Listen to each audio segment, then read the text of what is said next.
అవునాక తనజకు వచ్చిన ఫాలోయింగ్ ఎవరు ఇచ్చారు? ఇమ్మానియల్ ఇచ్చిండు. చూడ ఏ రోజన్నా తనజ కెప్టెన్సీ అయిందా? ఏ రోజున కప్పు కొట్టడం, ఏ రోజన్నా టాస్ గెలిచి చూసావా? ఎప్పుడు చూసినా ఏంది కళ్యాణ్ తిరగడము, ఇమ్మానియల్ తిరగడం తప్ప.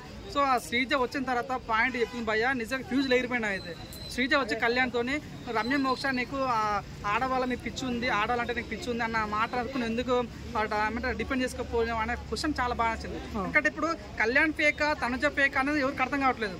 కళ్యాణ్ ఏమో అవునని కాదనక తన సోల్జరు తను అనుకుంటే తన మంచి ఉంది, తనకు ఈజీగా తను మూవ్ అనే ఛాన్స్ ఉంది. కానీ ఇప్పుడు తనుజ అంటే తిరగడం వల్ల ఆయన కొద్దిగా నెగిటివ్ అవడం జరిగింది. జెన్యున్ చెప్పాలంటే తను కొద్దిగా నెగిటివ్ అయ్యాడు తనుజ వెంట తిరగడం వల్ల. సో అట్లాంటి వ్యక్తి బయట తీస్తున్న వ్యక్తి అనేది శ్రీజ కాబట్టి తను వేసిన పాయింట్ బాగుంది. మాస్క్ అయితే ఊచకోత మొత్తం వేరే లెవెల్లో పాయింట్ పెట్టడం చాలా బాగా అనిపించింది నాకైతే. తనుజని ఇమాన్యుయల్ నామినేట్ చేయడం ఎలా అనిపించింది? ఇది ఎక్స్పెక్ట్ చేయలేదు నేను. అనుకున్న లాస్ట్ వీకే ఇమాన్యుయల్ కళ్యాణ్కి ఇచ్చింది కదా, ఇదేంది అసలు ఇట్లా జరుగుతుంది అనుకున్నా. ఇప్పుడు ఏకంగా డైరెక్ట్ ఇమాన్యుయల్ టార్గెట్ చేయడం చాలా బాగా వచ్చింది. చూడన్నా ఇన్ని రోజులు ఏమంటారు కదా, కమెడియన్స్ కొట్టుకున్నట్లుంది. కానీ ఇప్పుడు హీరో విలన్ కొట్టుకుంటే ఎట్లుంటుందో ఆ ఫైట్ కనిపిస్తుంది మనకు. బాహుబలి రణదేవుబలి కొట్టాలి ఎట్లా ఉంటుందో ఆ రకంగా మంచి ఓవర్. ఎందుకంటే తనుజ కూడా టాప్ 2 క్యాండిడేటే, ఇమ్మానియల్ కూడా టాప్ క్యాండిడేటే. సో ఇద్దరిలో కొట్లాడితే ఎలా ఉంటుందన్న ఫైర్ కనిపించింది. చూద్దాం ఏం జరుగుతుంది. ఎందుకంటే చెప్పాను, ఇమ్మానియల్ ఇప్పటి వరకు అయితే నామినేషన్ రాలేదు. 8th వీక్ అయింది. సో ప్రతి వీక్ ఏ రోజు కూడా నామినేషన్ రాలేడు. ఈసారి తనుజ చేసింది కాబట్టి ఇమ్మానియల్ కూడా వేసే ఛాన్స్ ఉంది. కాబట్టి చూద్దాం ఏం జరగబోతుందని లీగల్ వెయిట్ చేస్తాం. అంటే లేడీ విన్నర్ అయ్యే ఛాన్స్ ఉందనే దాన్ని హైపరాజ్ చెప్పిందని మైండ్ లో పెట్టుకుని తనుజను బయటకు పంపించడానికి టార్గెట్ చేస్తాడు అనుకోవచ్చు. అన్నా నువ్వు చూడన్నా, తనుజకి ఎక్కడ వచ్చిందన్నా? తనుజ ఏ రోజన్నా గేమ్ ఆడని చూసావన్నా? ఏ రోజున తనుజ క్యాప్టెన్సీ అయిందన్నా? తనుజకి ఎక్కడుందన్నా? తనుజ అవునాక తనుజకు వచ్చిన ఫాలోయింగ్ ఎవరు ఇచ్చారు? ఇమ్మానియల్ ఇచ్చిండు. చూడన్నా ఒక లవ్ బాండ్ వల్ల ఈ తనుజకు పేరు వచ్చింది. బిగ్ బాస్ 9 హౌస్ లో ఒక అమ్మాయి చాలా బాగా ఆడుతుంది, ఒక లవ్ పేరు నడుస్తుంది, చిల్క గోరింకల్లాగా చాలా మంచి గేమ్ ఆడుతున్నారు అన్న ఫీలింగ్ ఎవరు వచ్చింది? ఇమ్మానియల్ పుణ్యాన్ని వచ్చింది. ఇమ్మానియల్ కన్నా నువ్వు దూరంగా ఉంటే నీకు ఎవరు లైక్ చేస్తారు? ఏదో బయట అంటారు తనుజ విన్నరు, తనుజ హార్ట్. ఇక్కడ నడవై భయ. ఇమ్మానియల్తో ఉంటేనే తనుజ టాప్ 2 కానీ విన్నర్ అవుతుంది. ఇమ్మానియల్ దూరంగా ఉంటే తనుజ మేము గెలిపియము 100%.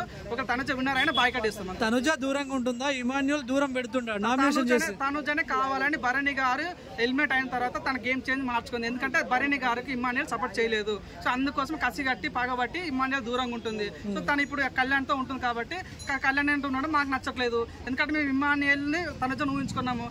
తనుజ పోయి కళ్యాణ్ దగ్గర ఉంటే మాకు నచ్చట్లేదు. సో తనుజ గేమ్ అయితే మాకు నచ్చట్లేదు. తను పిఆర్ కంటెంట్ పెట్టుకొని ఎంత బీజం పెట్టి లేపినా కూడా తనైతే కప్పు కొట్టదు. కప్పు కొట్టకుండా మేము చేస్తాం కూడా.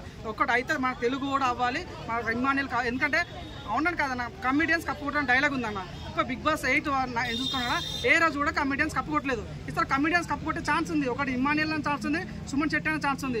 ఇద్దరు గేమ్ ఆడతారు, ఇద్దరు కష్టపడ్డారు, క్యాప్టెన్స్ అయ్యారు. ఏ రోజన్నా తనజ క్యాప్టెన్సీ అయిందా? ఏ రోజున కప్పు కొట్టడం, ఏ రోజన్నా టాస్ గెలిచి చూసావా? ఎప్పుడు చూసినా ఏంది కళ్యాణ్ తిరగడము, ఇమ్మానియల్ తిరగడం తప్ప తన కొత్త గేమ్ ఆడింది ఏం లేదు. ఎట్టకేళ్ళకి అయితే ఇమ్మానియల్ ఒక వ్యక్తి అనే వ్యక్తి కప్పు కొట్టాలి, లేదా సుమన్ శెట్టి అనే వ్యక్తి కప్పు కొట్టాలి మనస్ఫూర్తి దొరుకుంటాం.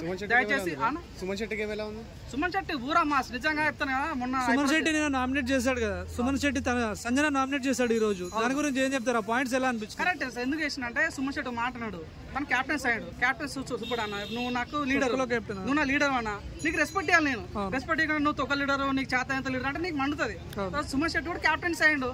క్యాప్టెన్స్ అయితే రెస్పెక్ట్ ఇవ్వకుండా నువ్వు తొక్కలు క్యాప్టెన్స్ అంటే ఆయన నచ్చలేదు. సో అదే పాయింట్ నచ్చలేదని డైరెక్ట్ నామినేట్ చేస్తాడు. 100% తన నామినేషన్ కరెక్టే. ఎందుకంటే సంజన అనే వ్యక్తి చాలా అంటే వాడాల్సిన పదాలు వాడకుండా ఏదేదో పదాలు బిగ్ బాస్లో వాడుతుంది. ఇందులో రోల్ రైడర్ అని ఏదో కరెక్ట్ కాదు. నీకు ఎంత రెస్పెక్ట్ ఉన్నప్పుడు కూడా సెల్ఫ్ రెస్పెక్ట్ అని ప్రతి ఒక్కరుకుంటే కాబట్టి అది మాట్లాడ కరెక్ట్ కాదు. తన పాయింట్ చాలా కరెక్ట్ అనిపించింది. సుమన్ శెట్టి అవునని కాదన్నా, తను చెప్తున్నా ఈ రోజు కళ్ళు మూసుకొని జస్ట్ గేమ్ ఆడకుండా ఎటువంటి టాస్క్ గెలవకుండా కాలు మీద కాలు వేసుకుని సూపర్ మీద కూర్చుంటే టాప్ 2 క్యాండిడేట్. తను ఎటువంటి గేమ్ ఆడకుండానే అట్లాంటి వ్యక్తి ఈరోజు గేమ్ ఆడుతున్నాడు. గేమ్ ఆడితే కప్పు కొట్టుకునే ఛాన్స్ ఉంది. ఇది చెప్తున్నా, ఇప్పుడు కమెడియన్స్ కప్పు కొట్టలేదు చరిత్రలో, కానీ ఈసారి బిగ్ బాస్ అని కమెడియన్ కప్పు కొట్టబోతున్నారు. అది ఇమ్మానియల్ సుమన్ అనేది వేచి చూడాల్సిన అవసరం. సో ఫైనల్ గా విన్నర్ రన్నర్ రెండు చెప్పండి, నేమ్స్ చెప్పండి. 100% టాప్ అయిన అనుకుంటున్నా. సుమన్ శెట్టి కప్పు కొట్టే ఛాన్స్ ఉంది, ఇమ్మానియల్ సెకండ్ ప్లేస్ ఛాన్స్ ఉంది, తనుజ ఉంటే 3rd ప్లేస్ ఛాన్స్ ఉంది, కళ్యాణ్ 4th ప్లేస్ ఉండే ఛాన్స్ ఉంది. మిగతా ఎవరైనా ఉంటే వాళ్ళు 5th యాడ్ అయ్యే ఛాన్స్ ఉందని అనిపిస్తుంది. ఓకే.